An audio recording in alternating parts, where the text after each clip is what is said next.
एक खाद्यगत सामग्री एक जौन संभूत चेतना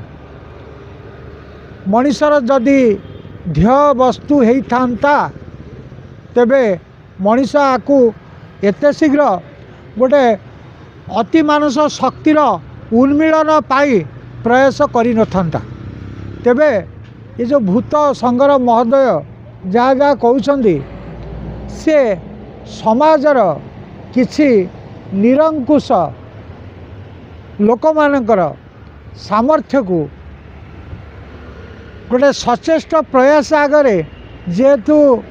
उत्थापन करुछंती किछि लोक माने तांकरी पछरे दौड़ुछंती मु भाबिबी ये गोटे अंधानुकरणर प्रयास आउ किछि नुहे या गोटे पागलामीर प्रयास आउ किछि नुहे या गोटे अलौकिक चेतना को व्यक्तय करबा पाई एक सामग्रिक रुग्ण मानसिकता मुझे कहबी। कौन कहे देखा गोटे विपिन बाबू बोली जड़े अच्छा भूत सभापति निजक कहते सी ओडावासी को विव्रत कराउछन्ति भूत अच्छी आ ह्यूमान सागर जो एवं गोटे सिंगर डेथ हो गले सहित मोर मीटिंग होती आउ रशियान भूत रखिंट आपको केमी देखुं केमी भावुं सतर भूत अच्छी शुणु सभ्यतार विकास जेते जेते घटी रुग्ण मानसिकता को नहीं आयुध करी गोटे क्रूर आ विभत्स परिणतर मनीष शिकार हो चली ये भितर गोटे नूतन चेतना को अंकुरोद्गम करने पाए तार विवर्तनवादर प्रयास मध्य आरंभ हो सारी यही संरक्षण पर्याय रे मनीष तार वास्तववादी आभिमुख्य को ठीक भाव प्रतिपादित करने पाए से विवर्तनवादर सक्षमता को बुझापी एक नूतन निरपेक्ष चेतना को आलोड़ित करुछि एवं से समय रे किछि आत्मिक खल लोक अशौच लोक एक श्रेणीगत चेतनार संपृक्ति नहीं विभिन्न लोक माननकु मतभेद जरिया रे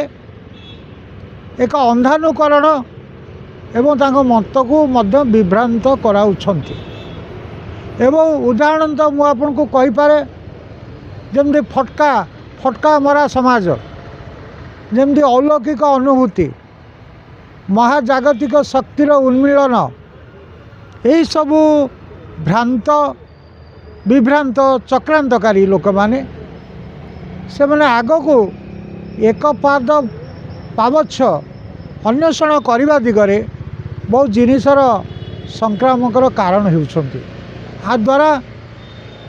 मनीष समाज एक ध्वंस विभत्सता संगठित भितरे गति करुछि। आज भी मनीष समाज एक निरपेक्ष आस्थावादी एवं सचेष्ट मनीष नुहे आर कारण होउछि मनीष को जो चिंता भावना उद्दीपना जहाँ जहाँ दरकार मनीष ताहा पाउ नहीं। एक खाद्यगत सामग्री एक जौन संभूत चेतना मनीषर जदि ध्येय वस्तु होता तेबे मनीष आकु एते शीघ्र गोटे अति मानस शक्तिर उन्मीलन पाई प्रयास करि नथंता। तेबे ये जो भूत संगर महोदय जहाँ जहाँ कहउछंदी से समाजर किछि निरंकुश लोक मानकर सामर्थ्य को गोटे सचेष्ट प्रयास आगरे जेहेतु उत्थापन करुछंती किछि लोक माने तांकरी पछरे दौड़ुछंती मु भाबिबी ये गोटे अंधानुकरणर प्रयास आउ किछि नुहे या गोटे पागलामीर प्रयास आउ किछि नुहे या गोटे अलौकिक चेतना को ବ୍ୟକ୍ତୟ କରିବା ପାଇଁ ଏକ ସାମଗ୍ରିକ ରୁଗୁଣ ମାନସିକତା ମୁଁ ଏଟାକୁ କହିବି।